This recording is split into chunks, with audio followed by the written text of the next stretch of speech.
Não é de hoje que a gente sabe que as ações antrópicas, ou seja, as ações do homem, afetam o clima desde a Revolução Industrial, principalmente com a queima de combustíveis fósseis. Antes desse período, as mudanças climáticas eram causadas por fatores naturais, como, por exemplo, a própria variação do ciclo solar. No entanto, desde a Revolução Industrial, a emissão de gases do efeito estufa e outros poluentes gerada pela atividade humana intensificou as mudanças climáticas e o aquecimento global. E é justamente por isso que muitas nações estão apostando em projetos de captura de carbono.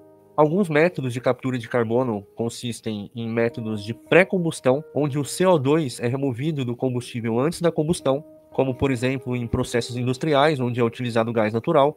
Tem o método de captura pós-combustão, onde o gás carbônico é removido dos gases de escape após a combustão de combustíveis fósseis, no caso, e a captura direta do ar, onde o CO2 é removido ali diretamente da atmosfera por meio de sistemas de filtração e química, como por exemplo com sais orgânicos. Porém, um novo projeto chamou a atenção. Mas antes da gente conhecer esse projeto promissor, já deixa o seu like, prepara o dedo para compartilhar para que nós possamos alcançar mais pessoas. Meu nome é Felipe, então vem comigo. Muito bem, eu tô com a matéria aberta aqui na revista BBC News Brasil, que foi publicada no dia 18 de abril de 2025, onde diz que esse é um projeto britânico e ambicioso capaz de tirar o gás carbônico do mar. Então vamos entender um pouquinho sobre isso. Bom, esse projeto inovador para extrair o carbono do mar ele entrou em operação na costa sul da Inglaterra. O pequeno programa piloto, conhecido como SEACUR, é financiado pelo governo do Reino Unido, como parte da sua busca por tecnologias que possam combater as mudanças climáticas.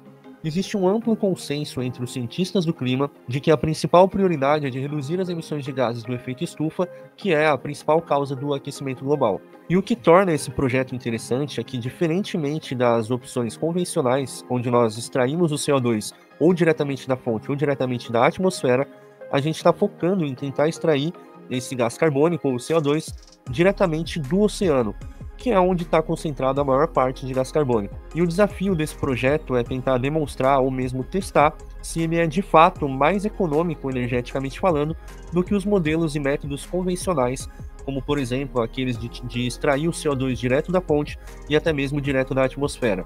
Ou seja, o projeto ele precisa valer a pena e gastar pouco. Não só dinheiro, mas também em questão de energia. E para isso já existem algumas ideias. Mas antes de explicar isso, vamos entender um pouquinho como é que funciona. Que funciona basicamente da seguinte forma. O aparelho, no geral, consiste em tubulações que vão até o oceano, extraem essa água para um centro de tratamento, onde é removido todo o CO2 ali da água, ou pelo menos grande parte desse CO2, e depois essa água é devolvida para o oceano sem a presença desses gases. E quando essa água retorna para o oceano, ela tende a diminuir a concentração de gás carbônica ali da região, porque todo o CO2 precipitado na água vai se misturar com essa água que veio tratada. E é claro que eu estou explicando bem por cima, é muito mais complexo do que isso, mas se você quiser, deixa no comentário que eu te envio o artigo. Só para lembrar que a gente tem uma parte bem relevante do artigo, que diz que a água do mar ela contém uma grande quantidade de carbono em comparação com o ar, cerca de 150 vezes mais. Lembrando que esse é um projeto piloto, então a estrutura inicial ela é construída somente para demonstrar os resultados que a gente vai obter, que já pode inclusive ser considerado algo relevante. Ele diz o seguinte: a quantidade de CO2 que o projeto piloto está removendo é pequena, no máximo 100 toneladas métricas por ano.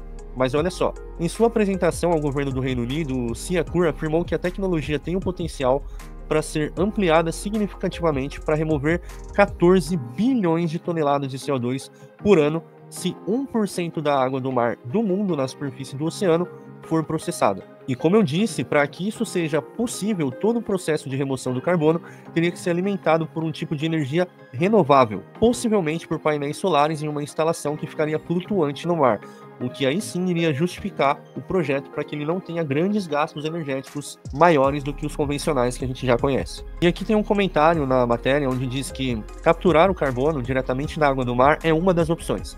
Capturá-lo diretamente da atmosfera é outra. Existem basicamente de 15 a 20 opções, e no fim das contas, a questão de qual usar vai depender do custo. E aqui a gente tem uma imagem de uma dessas tubulações, onde a água já tratada ela é depositada ali com baixo teor de carbono em um riacho que está a curta distância do mar, ou seja, por meio dessa canalização natural ali, onde essa tubulação despeja essa água já tratada, a água é encaminhada ali num curso natural até chegar no mar.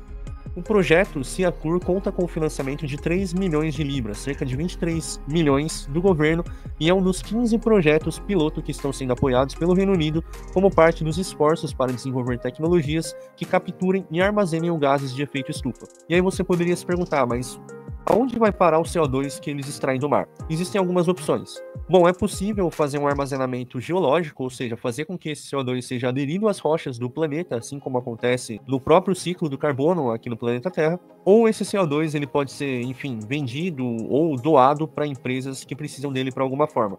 Nesse primeiro momento, no projeto piloto, não faria sentido com que eles armazenassem isso com a estratégia geológica. Então, eles vão doar esse CO2 para indústrias que precisam desse elemento. E aqui nós temos um impasse nesse projeto. Guy Hopper é um estudante de doutorado da Universidade de Exeter, na Inglaterra, eu não sei se é assim que pronuncia, e ele está pesquisando os possíveis impactos desse projeto, o que é muito importante. E nesse teste que ele faz, ele expõe essas criaturas marinhas, ou algumas delas, em água com baixo teor de CO2, para ver qual é que seria o impacto, uma vez que a água tratada seria devolvida para o mar com baixo teor de CO2. E aqui ele argumenta que os organismos marinhos dependem do carbono para fazer certas coisas.